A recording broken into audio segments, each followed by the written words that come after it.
பொங்கல் பண்டிகைக்காக சொந்த ஊர் செல்லும் பொதுமக்களால் கிளாம்பாக்கம் பேருந்து நிலையத்தில் கூட்டம் அலைமோதுகிறது. கூடுதல் தகவல்களை செய்தியாளர் நவீன் வழங்கிட நாம் கேட்கலாம். வணக்கம் நவீன். வழக்கமாக இன்றைய தினம் இயக்கப்படக்கூடிய பேருந்துகளை காட்டிலும் சிறப்பு பேருந்துகள் என மொத்தம் 4882 பேருந்து இயக்கப்பட்டிருந்தது. இந்த நிலையில் இன்னும் தற்போது அங்கு பயணிகளுடைய எண்ணிக்கை அதிக அளவில் காணப்படுதா? இன்னும் சிறப்பு பேருந்துகள் ஏதாவது இயக்கப்பட இருக்கிறதா? அங்கே இருக்கக்கூடிய கள விவரங்கள் என்ன? வணக்கம். சென்னை கிளாம்பாக்கம் கலைஞர் நூற்றாண்டு பேருந்து நிலையத்திலிருந்து தமிழகத்தின் பல்வேறு பகுதிகளுக்கு அரசு சார்பில் இன்றைய தினம் சிறப்பு பேருந்துகள் இயக்கப்படுகிறது. அதாவது பொங்கல் பண்டிகையை கொண்டாடுவதற்காக ஏராளமான பொதுமக்கள் தங்களுடைய சொந்த ஊர்களை நோக்கி செல்கிறார்கள். பயணிகளின் வசதிக்காக 6 நாட்களுக்கு சிறப்பு பேருந்துகள் என்பது இயக்கப்படுகிறது. இன்று 5வது நாளான இன்றும் சிறப்பு பேருந்துகள் இயக்கப்படுகிறது. வழக்கமாக இயக்கப்படும் 2092 பேருந்துகளுடன் கூடுதலாக 2790 பேருந்துகள் என மொத்தம் 4800 பேருந்துகள் இன்றைய தினம் இயக்கப்பட இருக்கின்றன.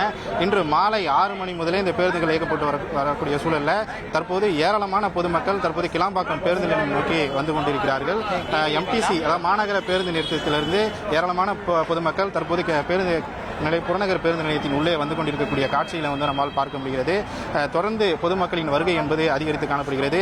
வழக்கமாக இயக்கப்படும் பேருந்துகள் இயக்கப்பட்டிருந்தாலும் கூட சிறப்பு பேருந்துகள் இன்றைய தினம் அதிக அளவில் இயக்கப்படும் என போக்குவரத்து துறை சார்பில் தெரிவிக்கப்பட்ட நிலையில் தொடர்ந்து பேருந்துகள் இயக்கப்பட்டு வருகிறது. இந்த பகுதி முழுவதுமாகவே மக்கள் தரைகளாகவே காட்சி அளிக்கிறது. அதே போல பேருந்து நிலையத்தின் வெளிப்புறத்தில் ஜிஎஸ்டி சாலையில் ஒரு போக்குவரத்து நெரிசல் ஏற்பட்டிருந்தாலும் கூட போக்குவரத்து போலீசார் தொடர்ந்து போக்குவரத்து நெரிசலை சரி செய்யும் பணிகளில் தீவிரமாக ஈடுபட்டு வருகிறார்கள். இப்போ முன்னெச்சரிக்கை நடவடிக்கையாக கிளாம்பாக்கம் பேருந்து நிலையத்தில் திருவண்ணாமலை, போலூர், செங்கம் உள்ளிட்ட பகுதிகளுக்கு செல்லக்கூடிய பேருந்துகள் மாநகர பேருந்து நிறுத்தத்துக்கு மாற்றப்பட்டிருக்கின்றன.